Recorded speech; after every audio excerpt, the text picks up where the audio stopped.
میرا نام بصیر نوید ہے اور میں آج اسلام آباد ہائی کورٹ کے فیصلے پہ کچھ بولنا چاہتا ہوں، جس میں ساجد گوندل کو مزید 10 دن کے لیے اسلام آباد ہائی کورٹ نے اپنے اغوا کاروں کے حوالے کر دیا، یعنی نامعلوم لوگ یا جنہیں ہم عرف عام میں کہتے ہیں ایجنسیوں کے حوالے کر دیا ہے، جنہوں نے ساجد کو اغوا کیا۔ پہلے 3 دن کی مہلت دی تھی کہ جی آپ انتظامیہ کو کہ آپ بازیاب کر کے لائیں، یعنی یہ کلیئر میسیج تھا اغوا کاروں کو کہ بھائی 3 دن آپ اور رکھ لیں، کچھ اور اگلوانا چاہتے ہیں اس سے اگلوا لیں۔ تو شاید ان کو اطلاع پیر والے دن آ گئی کہ ابھی اس نے کچھ بتایا نہیں، کیونکہ وہ تو بے گناہ ہے۔ تو ہمارے چیف جسٹس اسلام آباد ہائی کورٹ جناب اطہر من اللہ نے اغوا کاروں کو مزید 10 دن دے دیے اور انتظامیہ سے کہا ہے 10 دن کے اندر 10 دن کے بعد بازیاب کریں، ورنہ جو ہے وہ اس افسر کو ہٹا دیں گے، اس افسر کو ہٹا دیں گے۔ وہ جو ایک طریقہ چودھری افتخار کا تھا کہ پریس گیلری کے لیے جو ہے وہ بہت زیادہ بولتے تھے، تو اطہر من اللہ چونکہ وکیلوں کی تحریک میں پیش تھے تو انہوں نے کچھ سیکھا ہو یا نہ سیکھا ہو، لیکن چودھری افتخار کی یہ حرکت ضرور سیکھ لی اور ثاقب نثار کی کہ ججمنٹ تو پھسا دو یا جو ریٹ پٹیشنر ہے اس کے خلاف دو، لیکن بولو بہت زیادہ۔ اور انہوں نے بھی بہت زیادہ بول دیا، کبھی آئی جی کو ڈاٹا، کبھی اٹارنی جنرل کو، کبھی ایڈیشنل اٹارنی جنرل کو، کبھی کمشنر کو، کبھی کسی کو خوب ڈانٹ کر کے، اور اس طرح سے ڈاٹا کہ شاید وہ اپنی بائیں آنکھ بھی پھڑک کے وہ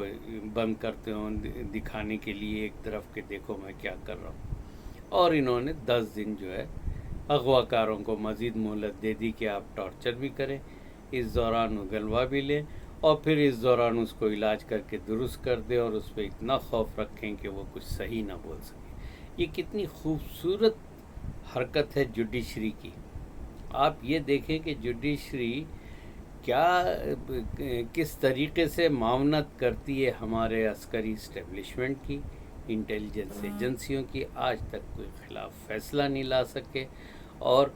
یہ کیس تو اتنا بڑا کی مثال ہے کہ پاکستان میں سوائے ڈس اپیئرنسز کے تو کچھ اور ہو نہیں رہا، نہ معاشی ترقی ہو رہی، نہ سیاسی ترقی ہو رہی ہے، اور اگر ترقی کوئی ہو رہی ہے تو افراد کو لاپتہ کرنے کی ہو رہی ہے، اور اس کے بعد ان کی لاشیں مل جاتی ہیں یا پاگل ہو کے آ جاتے ہیں، یا اس حالت میں پھینک دیے جاتے ہیں کہ وہ ایک لفظ نہیں بتا سکتے وہ کہاں تھے۔ اور ہمارے اطہر من اللہ صاحب نے یہ کام بخوبی انجام دیا۔ اب میرا صرف ایک سوال ہے ان سے، اطہر من اللہ سے،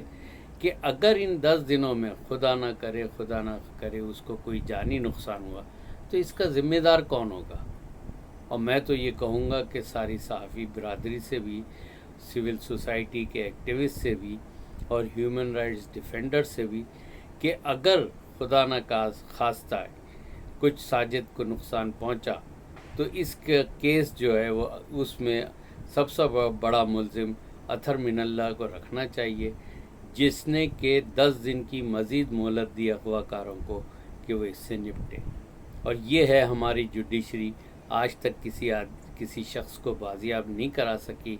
اور صرف ایک سیاسی مقدمات لے کے ملک کا حشر خراب کیا ہوا ہے، ساری پرکس اینڈ پریولیجز لیتے ہیں اور اسی میں ہی خوش ہیں کہ ان کے بڑے بیانات آ جاتے ہیں۔ جی بہت شکریہ، اور اب کیس واقعی میں ان کے خلاف بننا چاہیے۔ بہت شکریہ۔